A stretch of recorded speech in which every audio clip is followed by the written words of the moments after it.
Good morning, this is George Lees back on air. That's Professor George Lees talking out of Kelso in Scotland, which is his hometown.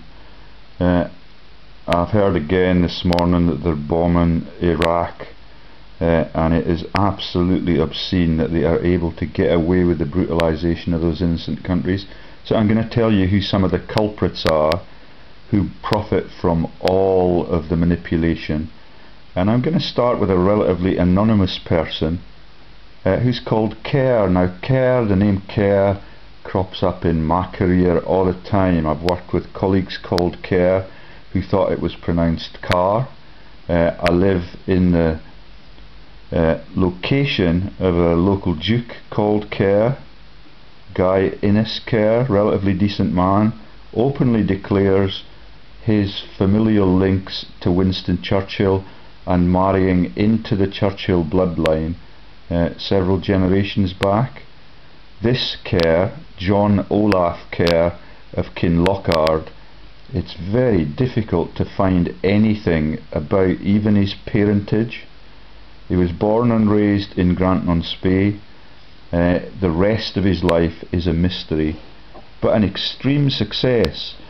And because I've been studying politics and political abuses and massive fraud for 3 years back to back, which is why I'm being persecuted in a divorce case to try and cut my tongue out and to get me censored or even sectioned in the mental health regulations.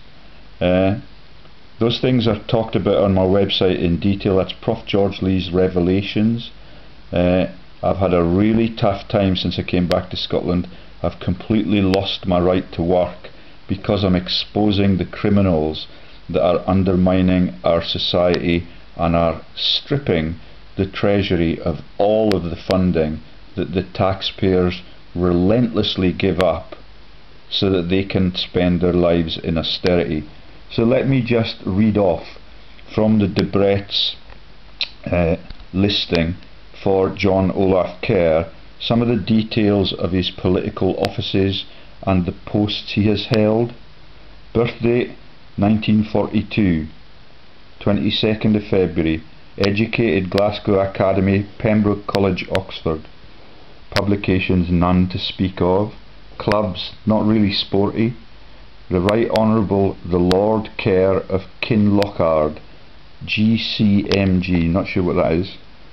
Career, Her Majesty's Diplomatic Service, joined 1966. Let's just keep going down.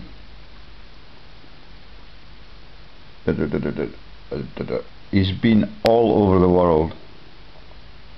Served Foreign Office Moscow, Rawalpindi, FCO and Her Majesty's Treasury. Yeah, he's got his hands in the till since 1966. Principal Private Secretary to the Chancellor of the Exchequer 1981 to 84. Head of the Chancery, Washington 1984 to 87. Now, as the name suggests, the Chancery is full of chancers.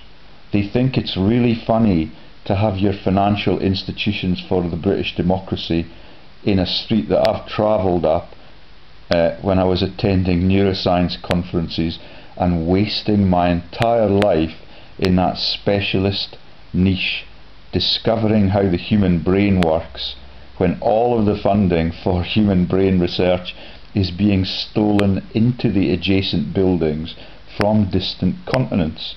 That's what the Chancery does, although officially it is the residence of the ambassador to the USA.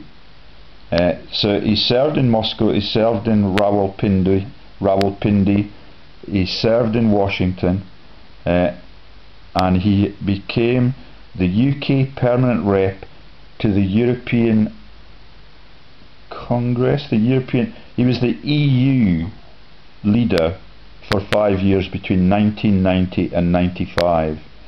Ambassador in Washington between 95 and 97. Permanent Under Secretary of State, FCO, and Head of the District Diplomatic Service 1997 to 2002. I'm not sure what the FCO is. Oh, here we are. Secretary General, even later, of the European Convention 2002 to 3. He is Deputy Chairman at Royal Dutch Shell. That's the Dutch monarchy's oil and gas company. Deputy Chairman, Scottish Power 2012. Director since 2009. Shell Transport and Trading Company 2002 to 5. Scottish American Investment Company 2002 to the present day. Wait for it, this is a big one. Gordon Bowden tells me that the Royals are the ultimate owners of this. Rio Tinto PLC. There will be much on that later on, or I may make separate videos. This man is into networks of power that are unbelievable for someone that is so anonymous in the public eye. Imperial College London. He was the rector at Imperial College London, and the line of succession is Sir Richard Sykes, who's an overlapping director in many of the pharma scams with him. The next person in line was Kerr of Kinlochard, Professor Kerr. Yeah, took over at the biggest, and the name Imperial tells you a lot about what the institution's about. I used to work there when Sykes took over as boss, so we both left the drug companies at the same time. He's a multi-millionaire, I have no right to work anymore. And so this guy is with Rio Tinto PLC since 2003. Centre for European Reform since 2008, so that everybody's got something to bitch at. Vice President, European Policy Centre. Member of the EU Select Committee, House of Lords 2006 to 2010. Wait for it. A trustee of the Rhodes Trust 1997 to 2010. That's Cecil Rhodes, who convened the first eugenics meetings in London 100 years before they met in London to reopen the London Olympics of 2012. He's a director at the National Gallery, he's on the Fulbright Commission, and he's on the Carnegie Trust since 2005. But nobody knows who his parents are, and there are names that people can get called because of such issues, but the man was raised in Granton-on-Spey, and up to this point I thought the most evil man in Granton-on-Spey was Craig White, the relatively innocent thief since the age of 17 who asset strips companies and football clubs like Rangers and lives in what used to be the Duchess of Seafield's massive £5 million mansion in Granton-on-Spey. Now when you look at the Duchess of Seafield's bloodlines and you see how many parents are missing, then you begin to understand how useful it is to come from a place like Granton-on-Spey. I've learned recently, for example, that Aung San Suu Kyi, the daughter of the Burmese tank commander when Dennis Thatcher was the director at Burma Oil, had a safe house in Granton-on-Spey that has now been occupied by NHS asset strippers for several decades since. And it's quite amazing how little information there is on the genealogy of a person like Kerr of Kinlochard. Some of the other literature refers us to the Kerr dynasty of Kinross and Fife, and that is a place that is riddled with large estates and big mansions. I used to fish a lot in Kinross and in the region, and it is ever so difficult because they use the same entries in Debrett's as they use in Wikipedia to find out anything about the parentage, the lineages or the affiliations for these extremely powerful people. The power is absolutely immense, and I'll click onto that. So there is a website called the Esoteric Curiosa, and that gives you a lot of information on elites and their bloodlines, and what in the Scottish Borders we call their Ballop relations. In other words, who sired them and how messy those issues are. And Grantown-on-Spey is indeed quite a messy place. When you look at the two generations of the Seafield, Duchess of Seafield female gender, you find that they are breeding with many staff members, and the husband gets the bum's rush, and they're quite proud of themselves, and almost all of them die of cancer without children who can take on that bloodline, which is why Craig House is now in the big house there. But the power base for this Kerr is absolutely amazing. There's the pictures of the Chancery at Washington. I've toured that region. It's very close to the Pentagon. It's very close to the Watergate complex, and my hotel was right opposite the Watergate complex. Watergate is entirely a diversionary, trivial issue. Nixon was entirely behind the genocides that occurred in Vietnam and in Latin America, all to secure the narcotics wealth for America and to take it from the Marseille mafias, the French mafias. The non-existent Corsican mafias are a Hollywood creation. Nixon was in charge of all of that, using a lethal tool called Henry Kissinger to take over the whole of narcotics trading across the world, and particularly viciously in Latin America, which North America now almost completely owns. If you look up US troops abroad, you'll find that the whole of Latin America is a police state. Okay, so I was quite stunned that his successor at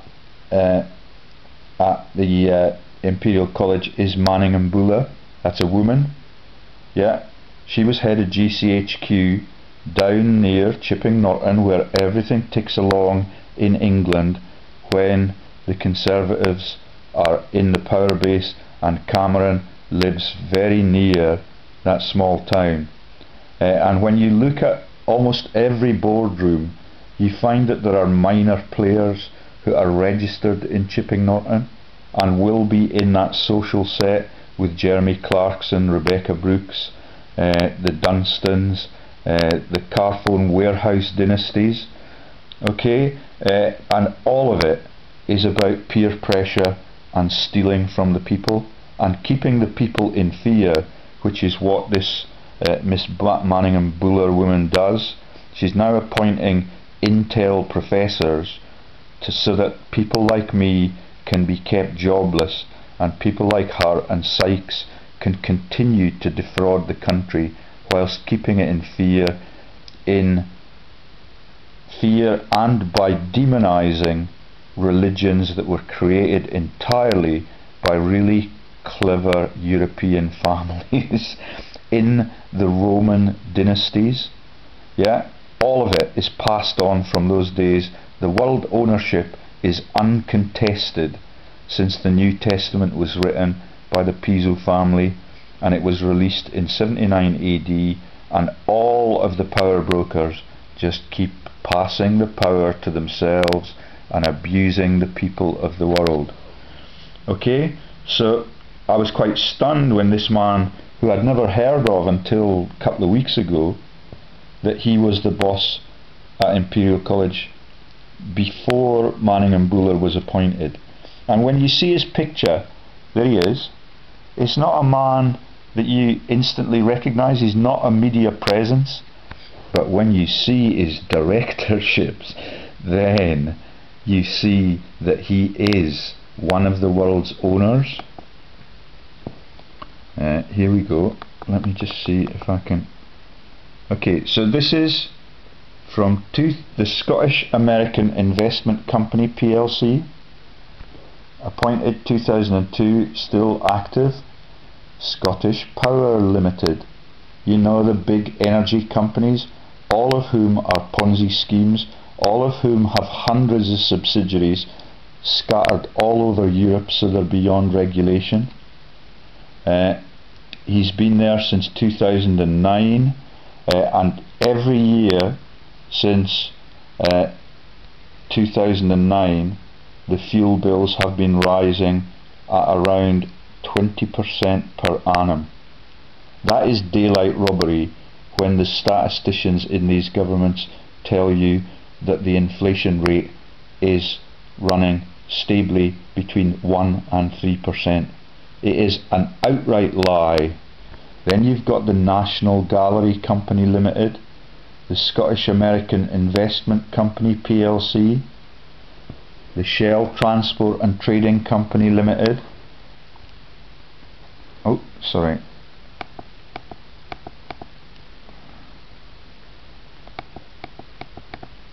Rio Tinto PLC, and Royal Dutch Shell PLC. Now, I got really excited the other day because I thought that what I had discovered was a link to King Juan Carlos. When you look at the interlocks that this man has, then you find an amazing power base.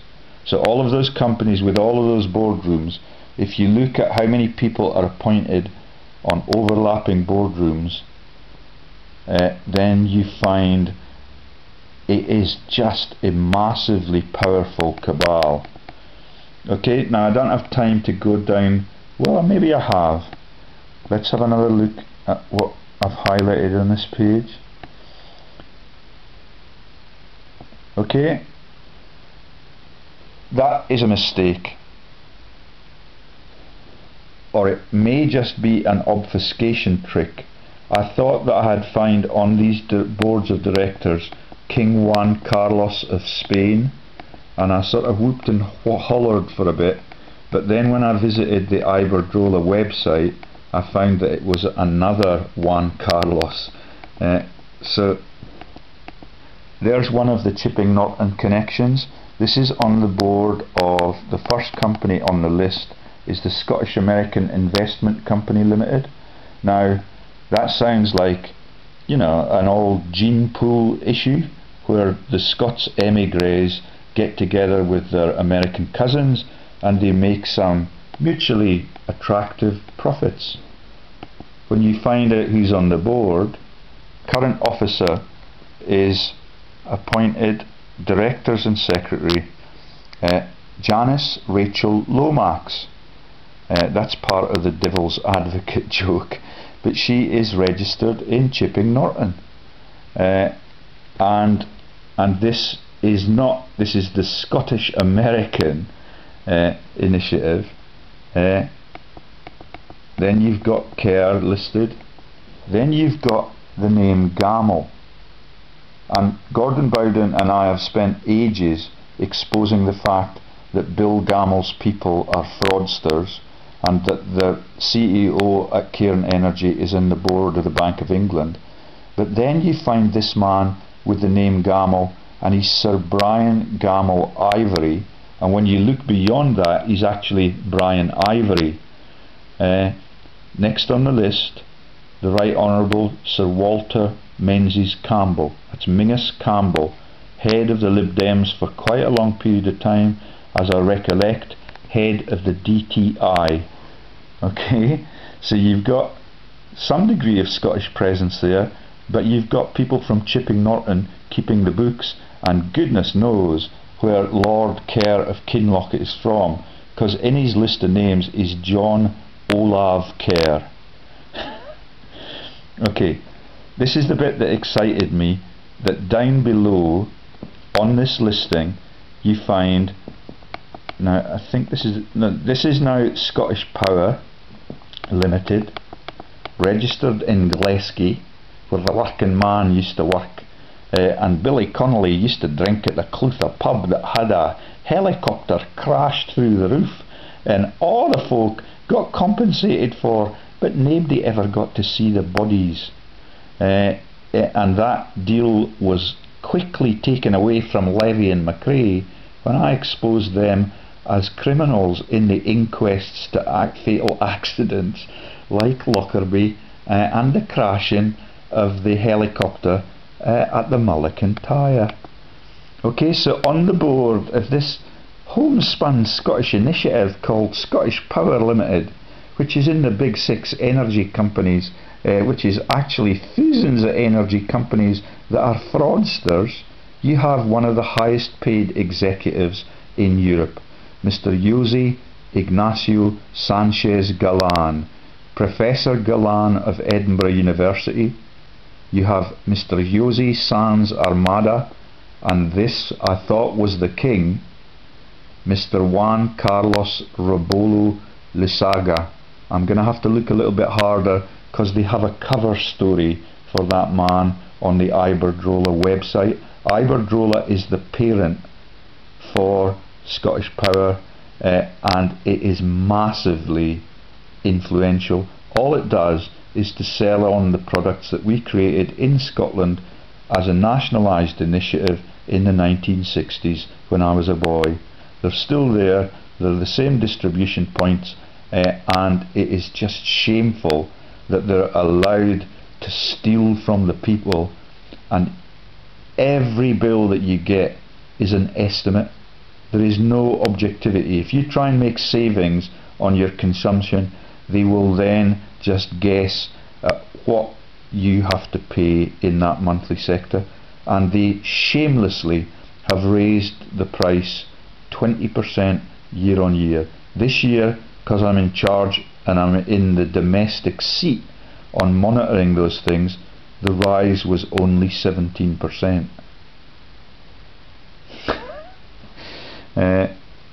And the pay has been frozen in the public sector for all of that 5-year period, as Mr. José Ignacio Sanchez Galan earns his €9 million a year, plus the bonuses, plus the shareholdings.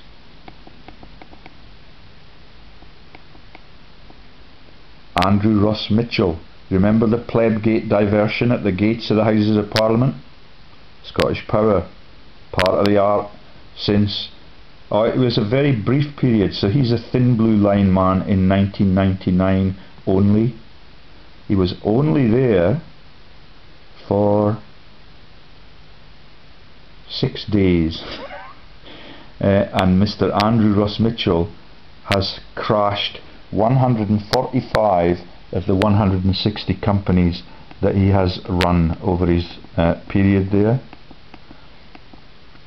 You've got a Mr. Ewan Cameron, Stuart McPherson, maybe no links to the Lochiel dynasty. Let's find some of the other big companies. Oswald's of Edinburgh. Now we find the Scottish American Investment Company and Sir Brian Gamble Ivory, which is only Brian Ivory if you look at his Wikipedia entry. Rio Tinto, one of the most powerful players on the globe, and according to Gordon belongs, along with Glencore, entirely to HRH the Queen. They do not dare put that in print, but they have got some vicious jokes on the board who could well be the Queen. There's a woman called Miss Anne Francis God be here. When you look them up, they're either pop stars or actresses, but none of them look very mature or sober like you would find in the boardroom with one Jan Petros du Plessis, one of the most powerful executives in the business world, as you can tell from the name, from the Republic of South Africa, like the Lonhro bosses for decades. Okay, that's Rio Tinto, massive pan-continental giant company, and the people on their boards, it is very difficult to establish that someone like that God be here person actually exists. There is no footage of them, and that could be anybody in public life, because there's no stringency in the checking of the registers. You do not even need a passport photo. It's an entire scandal from start to finish. Okay. Now, my mate Gordon, you know, the little blobby guy that used to talk so enthusiastically about the abuse and what he would do if he got the world leaders lined up because he's been abused and he's not drawn down his pension, and how he's successfully exposed an Anne Laveron and had her thrown from the boardrooms. She's been appointed to the board of Rio Tinto only since March of 2014. Yeah, now that may be a direct result of Gordon's exposure, because when we expose people like Ewan Brown, the following week they're given their knighthood in the Queen's birthday honours list. So this is the Laveron who's been stealing from the shareholders, but she was just appointed to one of the most powerful boards in the world in the spring of 2014, this year. Dr. Vivienne Cox, there's loads of names there. There's a Leslie. The Leslies are a powerful sort of feudal dynasty in Scotland. There's a Clifford. There's the Right Honourable Lord Richard Gordon Home, Sir Alistair Gilchrist Frame, Sir Donald Claude Tebbit. Then there's a Gustav Joseph Victor Nossal, and I'm a great fan of P.G. Woodhouse. If he laughs at it, then there's an element of financial criminality in it, and the Finknottle in his stories seems spookily familiar to that person. Then you've got my old boss at Wellcome, at Glaxo, at all of those subsidiaries that became Ponzi shells in the pharmaceutical scams, Sir Richard Brooke Sykes. So that's Rio Tinto, and right at the end we have another one of the very difficult to believe IDs. This is Miss Annette Vendelbo Lawless. If you look her up, she's quite a sexy looking actress, and she makes horror movies. She has been involved in the crashing of 139 of the 184 companies that she's been involved in being a director or a secretary in, and there is no way of knowing who trades under that label.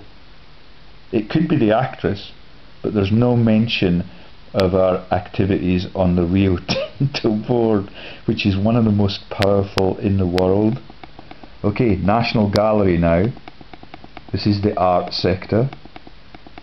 Mr. Alan Bennett, I believe a gay author, much loved by people very close to me, and sometimes seen in restaurants that they've been attending. Mr. Bamber Gascoigne, John Olaf Kerr of Kinlochard, nobody would notice that name. Mark Harris Getty, Nicholas Hugo Baring, the big banking dynasties. Peter John Charles Troughton, the Doctor Who dynasties. Mr. Timothy John Stewart Waterston, Mrs. Patricia Williams, Mrs. Catherine Lewis Barker. There are Barkers in the Chipping Norton set as well. This one's registered in Southwest Salisbury.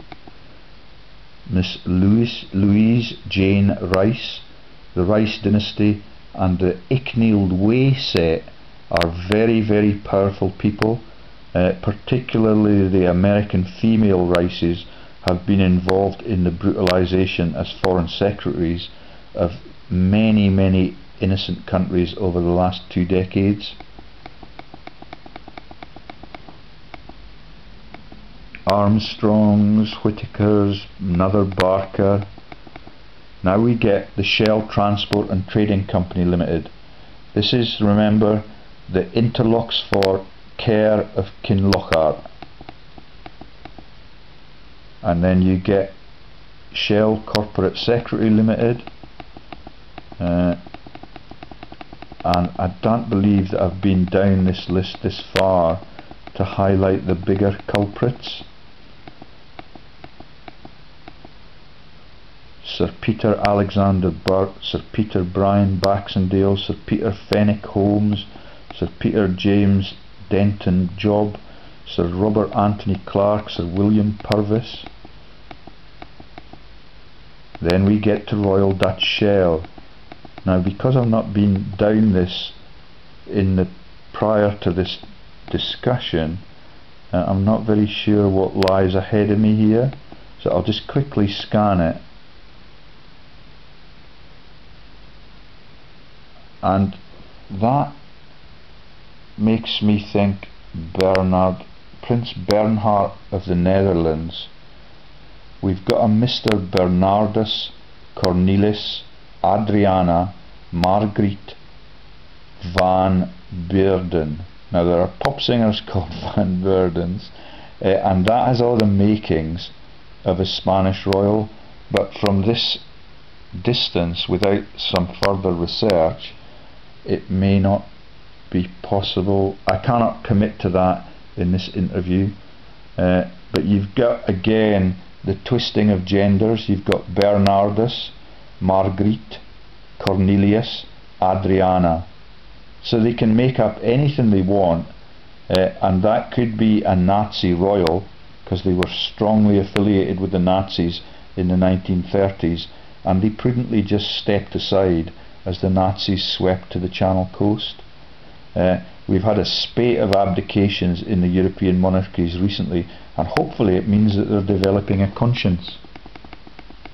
BFT Netherland BV, Joseph Ackerman, Instant Companies Limited, the laundering tool, John Martin van Dyke, a historic artistic linkage, Michael Christopher Maria Brandeis, the Brandeis that was the first Jew in the American Supreme Court when they extended World War I by 2 vicious and genocidal years.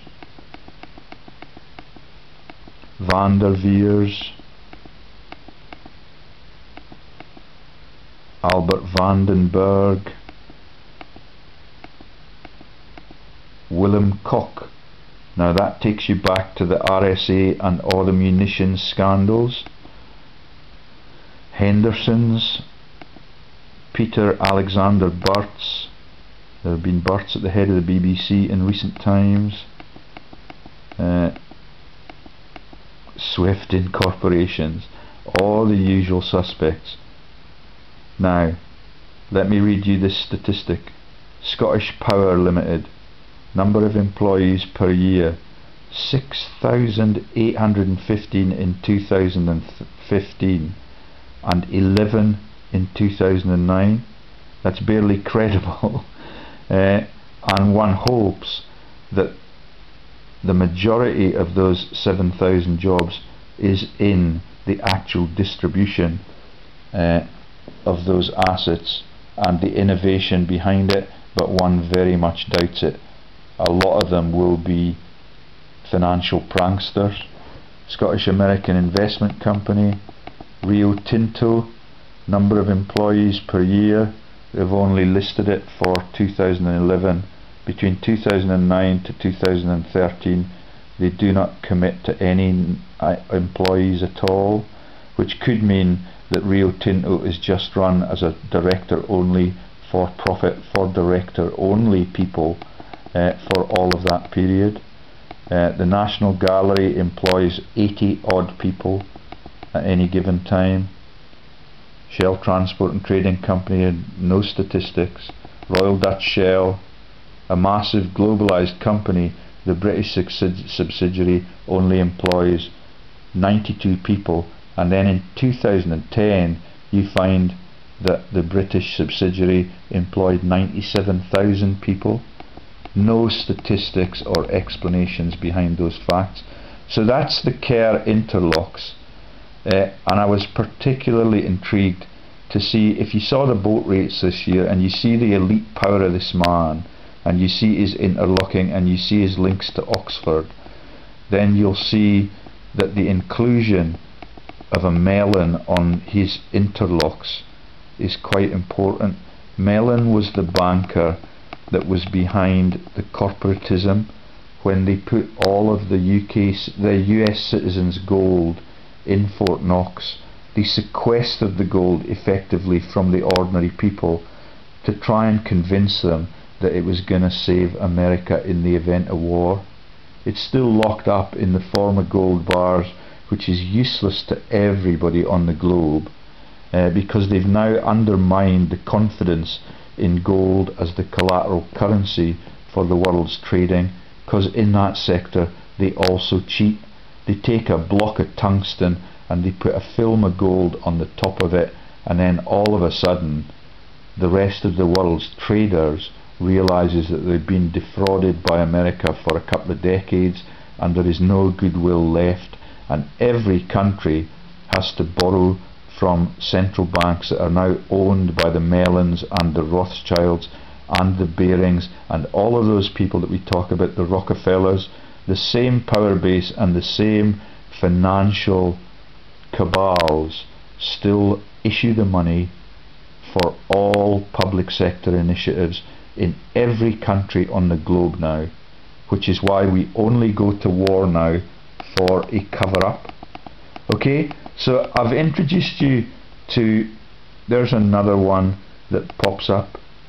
There's a Quinlan on the board. He's on the interlocks, and he is also registered at Ditchley Park, Enstone, Chipping Norton, Oxfordshire, OX7 4ER. Okay, and then when you find the links between the directors that are on Rio Tinto, then you get into other extremely powerful companies like British American Tobacco PLC, which was the front for Beaverbrook in both wars. Yeah, the Association of Warmongers and national leaders, pan-continental leaders for the Allies and the Axis powers, and the association with tobacco and their images with cigars in hand are uncontestably a brand of the New World Order and its attempt to take control of the whole world, which effectively they have done now. And that one has no idea what they think they're achieving by bombing Iraq again. It is just a diversion from these massive financial crimes against the people, exemplified by Scottish Power and its directors from Spain. I'll stop there, and I've got no idea who Kerr of Kinlochart is. If anybody knows who his mum was and his dad was, then let me know. I don't like calling people batard, and I don't like being uncertain of what their actual history is. Bye for now.